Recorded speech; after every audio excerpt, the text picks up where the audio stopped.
No man steps into the same river twice, for it's not the same river and he's not the same man. Hi, my name is Damian Urbańczyk, and since winter is not my favorite season, in this episode of Checkout Time I'm not going to step into Pilica River, but I'm going to show you the impact the river has had on this region. Welcome to Łódzkie Voivodeship.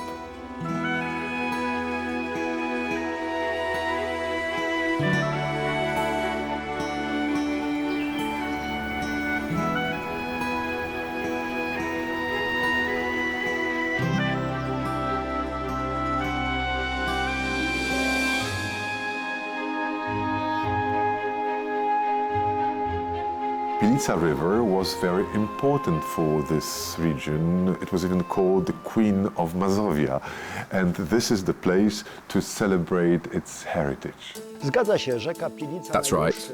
The Pilica River is the longest left bank tributary of the Vistula River. It has shaped not only the natural landscape, but also the cultural space, history, traditions, and way of life. For centuries, people have settled along its banks because Pilica provided them with everything they needed to live. It offered water, transportation, protection, a means of travel, and of course, food, especially through fishing. The first structure relocated here was a watermill.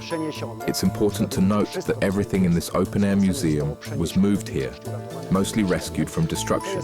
This particular building, over 100 years old, originally stood by a tributary of the Pilica and, as its name suggests, was used for grinding grain.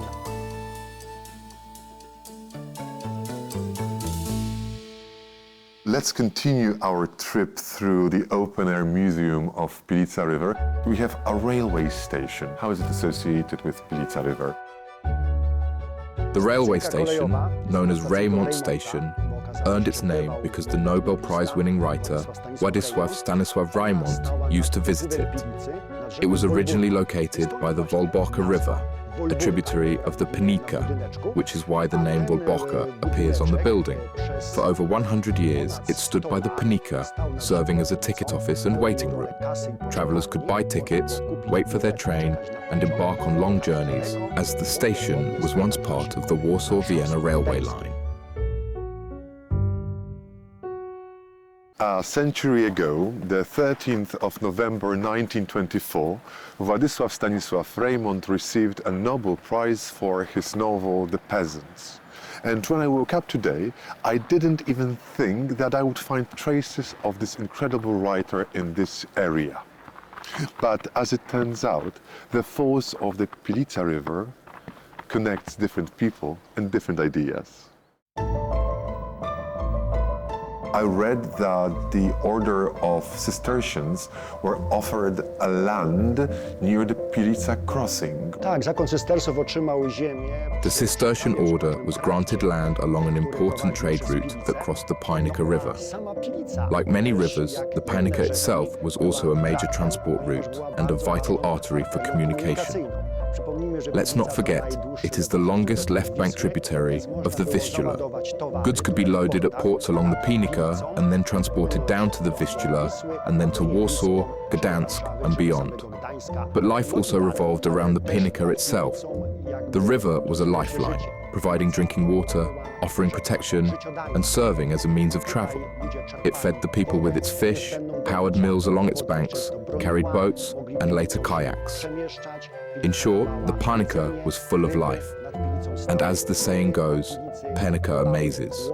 Później kajaki, więc Pilica pełna życia, a zresztą krótko mówiąc, Pilica zachwyca.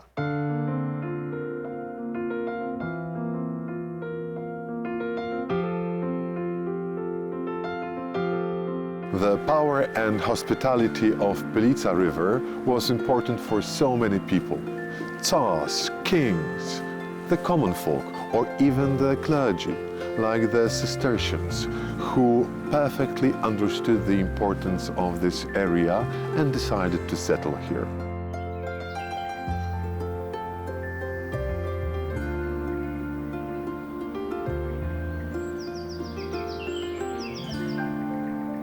Every single year, tens of hotels open in Poland, but they are mainly established in newly developed buildings. So this is why I'm so happy when someone comes up with an idea to incorporate a historical tissue and to create a modern hotel in it. And this building is going to be one of the oldest we've shown you so far.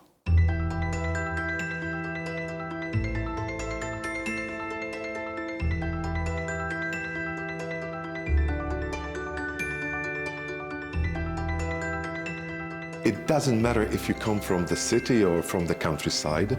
When you arrive to Hotel Podklasztorze, you can have a few expectations. And of course, hospitality and good service are very important. But mainly, you expect history. And history is what you get from the moment you enter through these gates. Because here, you get to time travel to 1176. And believe me, it is one fascinating ride.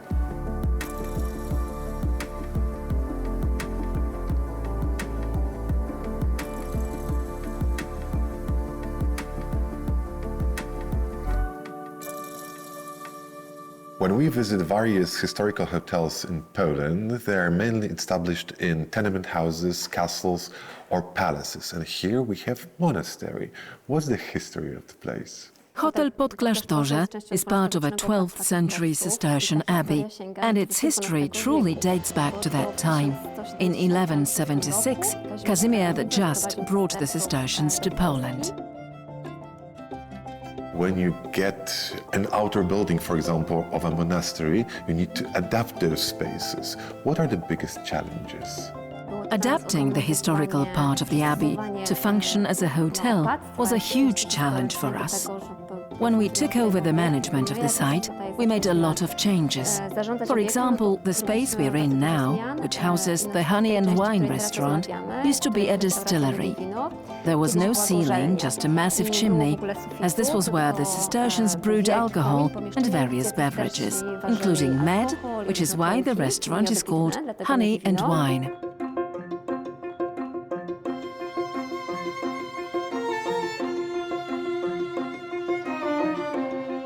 Back in the Middle Ages, the Cistercians pioneered a unique art, the distillation of spirits and herbal extracts. They put this magnificent and yet a bit magical process at the use of health and well-being. 8 centuries later, well-being is still taken care of because here in Hotel Podklasztorze, they have their own local brewery, so you can taste their craft beer.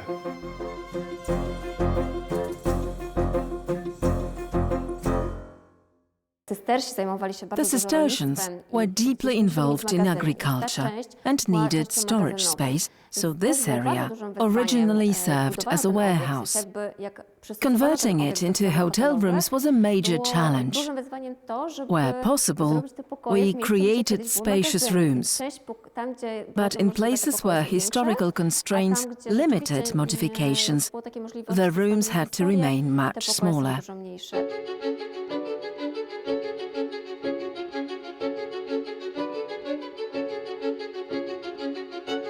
Hotel Podklasztorze adapted the outer buildings of the abbey and created 58 rooms referring to the history of this place.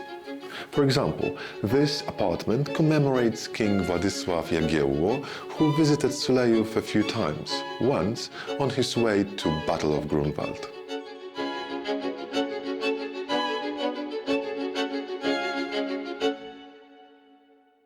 This coexistence of the Cistercian order and the hotel is absolutely incredible.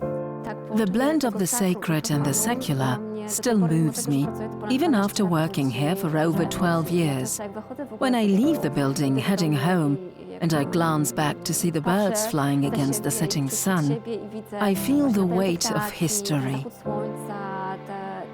I often joke that the spirit of the past is still alive here, and I take great pride in working in such a beautiful place.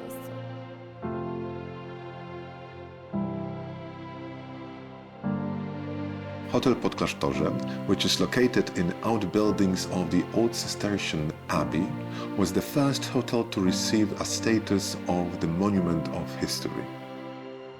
This status is given to immovable monuments of special historical, artistic or scientific value, which are of major importance for the cultural heritage of Poland.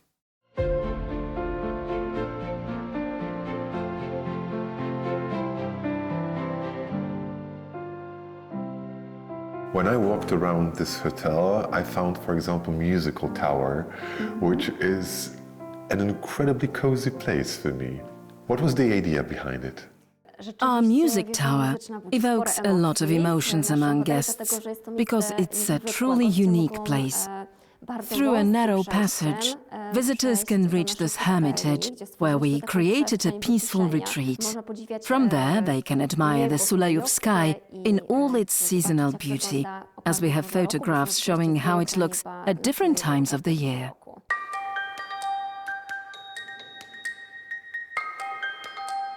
A chance to explore such places is the reason why I live for historical hotels. Because can you imagine buying this building, wanting to open a hotel and getting an extra tower? Like, what can you do with it? It's too small to have a room here. But you cannot let it go to waste, so you let your imagination run wild.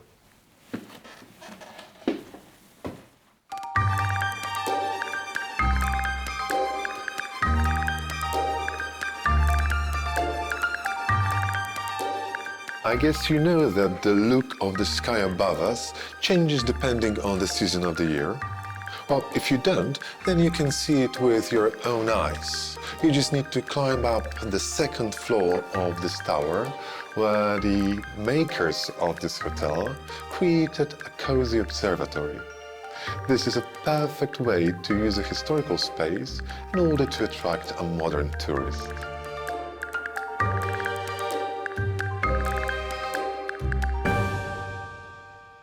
If one of these 12 monks who arrived here in the 12th century entered this space right now, what would his thoughts be? I think it would be incredible to meet a 12th century Cistercian monk. I believe they would appreciate how we continue their traditions, for example by serving carp, a fish they introduced to Poland. We also grow lavender and use sand from the Pinica River in our spa treatments, drawing from their history and heritage. They would surely be surprised that after so many centuries we still honor their legacy. And I'd love to teach one of them how to use a phone.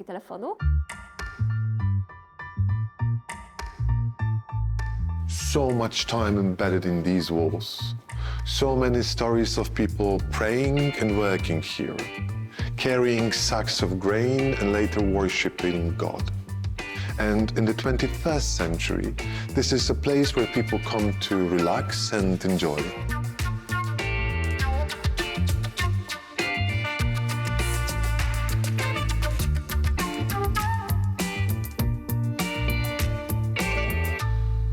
There used to be a granary, a brewery, but the Cistercians didn't sleep here. Indeed, the Cistercians didn't actually sleep here. They lived across from the hotel, where their main quarters were. To this day, Cistercian monks still reside there, which never fails to amaze our guests. Many find it hard to believe that history is so tangible, that they can visit a church just a few meters from our hotel and meet real Cistercian monks, a sight that has become quite rare today.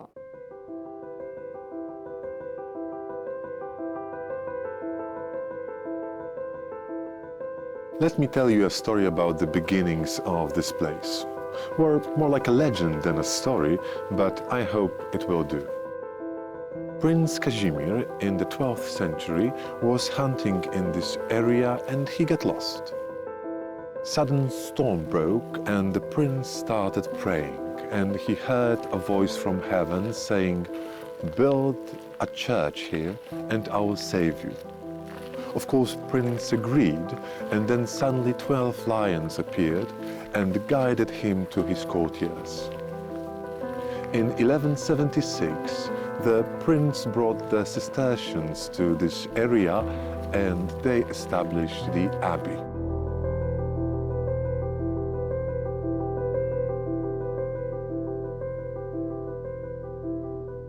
It would be impossible to even start a conversation about the area of Sulejów without mentioning the Cistercians, especially that we have a chance to have this conversation in an abbey that was established by them. Who are they? The Cistercian order was founded in France, in the town of Citeaux, in the year 1098.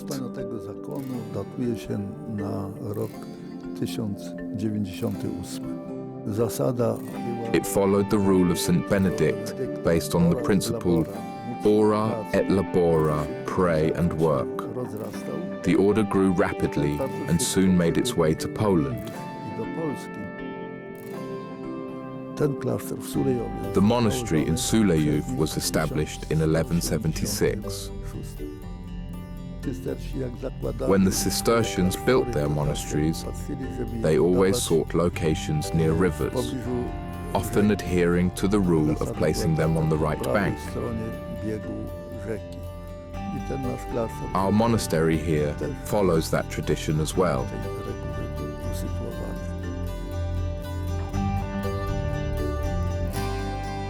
Walking around this chapter house, I inhale almost 800 years of magnificent history of this place. Chapter house is where the daily business of monastery would have been held. The English name, chapter house, is associated with a chapter of the rule of Saint Benedict, which was read every single day by the monks.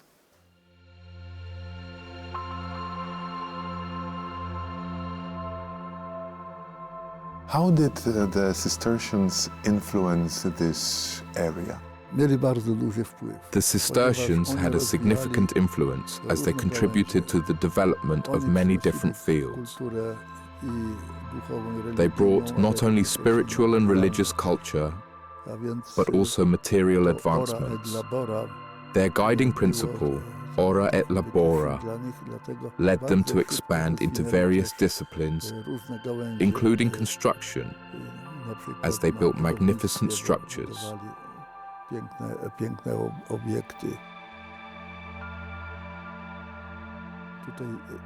1259, the Tatars invaded this region, causing widespread destruction, devastation, and massacres.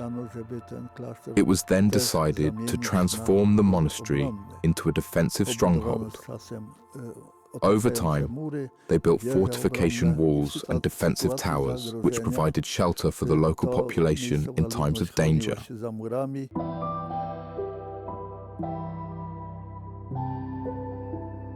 This ubiquitous idea of praying and working was so important that not only were the Cistercians devoted to their faith, but they were also able to protect it, for example, by creating nightly orders. This armory is a perfect example of their military approach.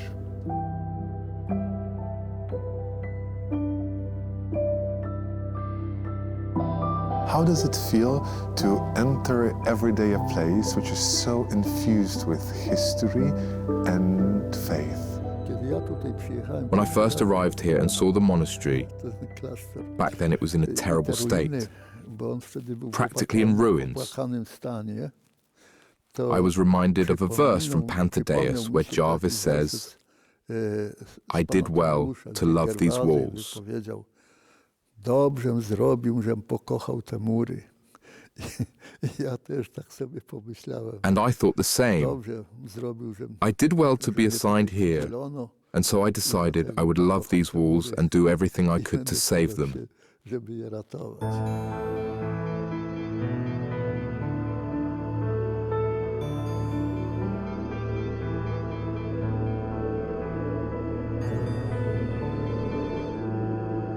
I believe that we travel not to escape life, but for the life not to escape us. And this is why with checkout time we explore exuberance and diversity of Poland. So, dare to follow me to hell?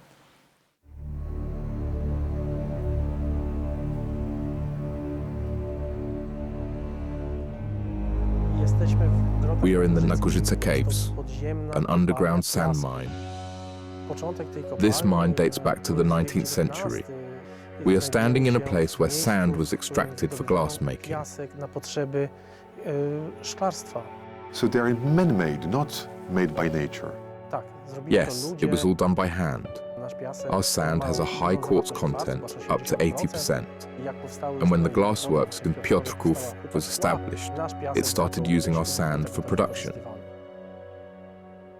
Who would work here and how did they work here? The workers here were locals from nearby villages of Smarcewice, Nagórzyce and Tomaszów Mazowiecki. They used very simple methods, never any advanced mining techniques like blasting. Instead, they relied on basic tools such as shovels, pickaxes and chisels. 300 years ago, these were just mountains or hills, and people came up with the idea to dig in and to create these spaces that we can right now admire. The sand here was naturally exposed. There was no need to dig deep to find it. The hill was always visible, tempting people to extract the sand, as digging inward was much easier than digging downward. Human hands created something truly remarkable. These pillars, supports and walls built without any mining expertise leave a lasting impression.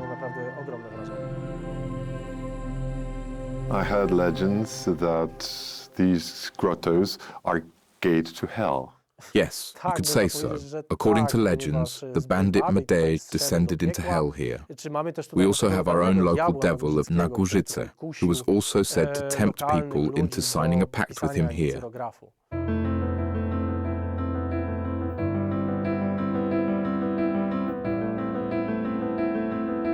In Dante's Divine Comedy, there was a writing over a gate to hell saying "Lasciate ogni speranza voi che entrate," meaning leave all the hope behind, those of you who enter this place. And since these grottos used to be considered a gate to hell, I can now fully say that I went to hell and back to show you the beauty of Poland. So, hopefully, see you in the next episode of Checkout Time.